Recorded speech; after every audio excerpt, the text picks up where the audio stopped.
much game you can learn if you're clearly a fucking dork, right? Yeah, right. When a nerd comes to me and goes, "I'm a total nerd, I want to learn game," I'm like, bro, you need to learn more than game because you look like a bitch. My girlfriend would beat the fuck out of you. How do you help that guy? Then, but he already knows the answers. How you help him is to tell him the truth because he already knows what he needs to do. He's just not doing it. So what does he have to do? Just make a ton of money and it's not even about money. And Slowly making your money will teach you game.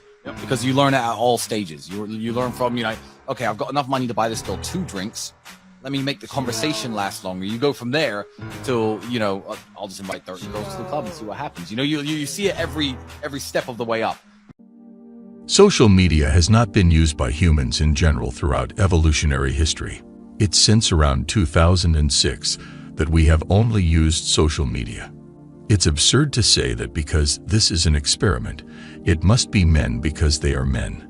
Don't use texting or social media to avoid learning a game or developing the social skills necessary to hold a conversation, because once you start one and it breaks down, you will be rejected.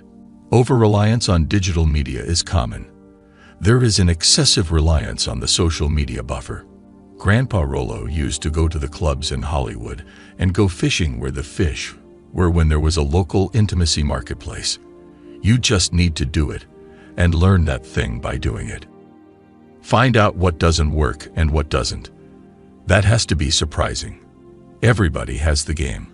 I know that's shocking, but even that 9-year-old probably knows how to get a girl to like him.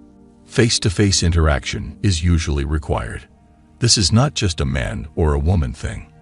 In point of fact, most modern women would probably adore it if you just started something live. You approached me coldly. Oh God. Due to the fact that it occurs so rarely, it shocks the system. Being in direct contact with another person qualifies as being a visual creature for humans because we are visual creatures. In order for them to actually comprehend a person's existence and develop an understanding of that person's personhood, they need to have direct contact with that person. Surprisingly, this is not the case. It is in no way compatible with the profiles we see on dating apps. Men are tricked in this easy way. It's easy for women to ghost you because Instagram is the most popular dating app, in case you didn't know. The most popular dating app is Instagram because that's where people go to see if you're cool enough to hang out with. It's not Bumble, Hinge, or Tinder. When you leave that door after an interview, what is the first thing your potential employer does? He checks you out on Facebook and Instagram after to see how many creeps there are around your social media accounts. It has nothing to do with Tinder or the dating apps. Instagram is where women decide whether or not you are cool enough to hang out with, even though that is primarily how people meet. Perception is everything. All perception is an illusion. You must have something.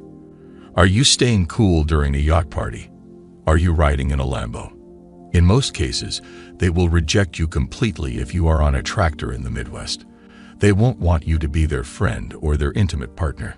It has kind of turned into a self-fulfilling prophecy on its own. Adult content is a material product in and of itself, so it serves the same function.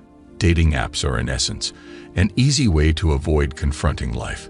Sedation and escapism are the same thing. My allies in my region of the universe have been saying that for some time. Although I'm not necessarily against adult content, I do find it to be a form of sedation. I oppose alcohol for the same reason. Although I acknowledge that alcohol acts as a sedative, I have no ill will toward it. That and anything else that makes you forget about your miserable life have hooked you. When you escape, it becomes a better life than your miserable one, and problems arise at that point. Yes, adult content is a problem, and we've made it easier to access and industrialized it. It's free, it's streaming, and it's everywhere because of that. It gives you unlimited access to amorous stuff. Adult content is a problem primarily due to the nature of men. It's an easy escape that takes advantage of men. It really hurts them more than it hurts women. When various data sets and findings are combined in an effort to construct a narrative that is understandable, on the one hand, men can only make genuine connections in person. You need to meet women in person in real time. You should use online communication, with a woman to get to the point where you need to meet in person. Over-reliance on social media and dating apps as well as pornographic content is encouraged among men. These appear to be quick fixes for problems that don't actually solve them or address them in a meaningful and healthy way for them. I believe that the manosphere makes a profit from this because, at the end of the day, it's all about making money and finding meaning for the particular men who run these podcasts, websites, and forums. It is not really about assisting the average man in coming to terms with who he is and becoming the best man he can or wants to be.